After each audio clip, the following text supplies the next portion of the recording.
High voltage ಸಭೆ ಆಗಬೇಕಾಗಿತ್ತು. ಆದರೆ ಆ ಕಾವೇರಿ ತಾಯಿನೇ ಈ ಡಿಸ್ಪ್ಯೂಟನ್ನು ಆ ಭಗವಂತನ ದಯೆಯಿಂದ ಈ ಡಿಸ್ಪ್ಯೂಟ್ ಏನಿತ್ತು ತಾನಾಗಿ ನೀರು ಹರಿದೋಗ್ತಾ ಇದೆ. ಇದರಲ್ಲಿ ಸರ್ಕಾರದ ಶ್ರಮ ಏನೂ ಇಲ್ಲ, ಝೀರೋ. ದೇವರೇ ನಮ್ಮ ಈ ಪ್ರಾಬ್ಲಮನ್ನು ಸಾಲ್ವ್ ಮಾಡಿಬಿಟ್ಟಿದ್ದಾನೆ. ಆ ದೇವರಿಗೆ ಕೋಟಿ ಕೋಟಿ ನಮಸ್ಕಾರ. ಅಲ್ಲಿ ಪ್ರಶ್ನೆ ಇರೋವಂಥದ್ದು, ಇಲ್ಲಿ ಇಷ್ಟು ದಿನ ಹೋರಾಟ ಮಾಡಿದಂಥ ರೈತರು, ಕರ್ನಾಟಕದ ರೈತರು, ನಮ್ಮ ಪ್ರಶ್ನೆ ಸರ್ಕಾರಕ್ಕೆ, ಅವರ ಹೊಲಗಳಿಗೆ ಯಾವಾಗ ನೀರು ಬಿಡ್ತೀರಾ, ಅವರ ಕೆರೆಗಳನ್ನು ಯಾವಾಗ ತುಂಬಿಸ್ತೀರಾ, ಅರ್ಧ ಬೆಳೆದು ನಿಂತಿರುವ ಕ್ರಾಪ್ ಏನಿದೆ ಕಬ್ಬು, ಅದಕ್ಕೆ ನೀರು ಎಷ್ಟು ಕೊಡ್ತೀರಾ,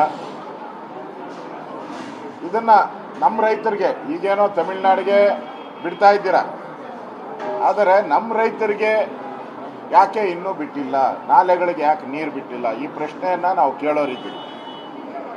ಮತ್ತು ಕಾವೇರಿ ಪ್ರಾಧಿಕಾರದ ಮುಂದೆ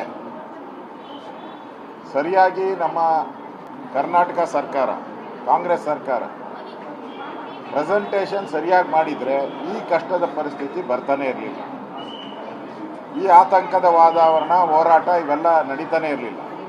ನೀವು ಮಾಡಿದ ಮಿಸ್ಟೇಕ್ಗೆ ನಿಮ್ಮ ಕೇರ್ಲೆಸ್ ಕ್ಯಾಬಿನೆಟ್ ರಚನೆಯಲ್ಲಿ ನೀವೆಲ್ಲ ಬ್ಯುಸಿ ಆಗೋದ್ರೆ ಹೊರತು ಕಾವೇರಿ ನೀರಿನ ಬಗ್ಗೆ ನೀವು ಕಿಂಚತ್ತೂ ತಲೆ ಕೆಡಿಸ್ಕೊಂಡಿಲ್ಲ. ಅದಕ್ಕೋಸ್ಕರ ಈ ಪ್ರಾಬ್ಲಮ್ ಆಯಿತು. ಅದು ನಿಮ್ಮ ಫಾಲ್ಟು.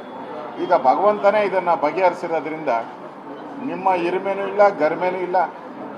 ಈ ಆಲ್ ಪಾರ್ಟಿ ಮೀಟಿಂಗಲ್ಲಿ ಕರೆಯುವಂಥ ಅವಶ್ಯಕತೆಯೂ ಬರ್ತಾ ಇರಲಿಲ್ಲ, ನೀವು ಸರಿಯಾಗಿ ನಿಭಾಯಿಸಿದ್ರಿ.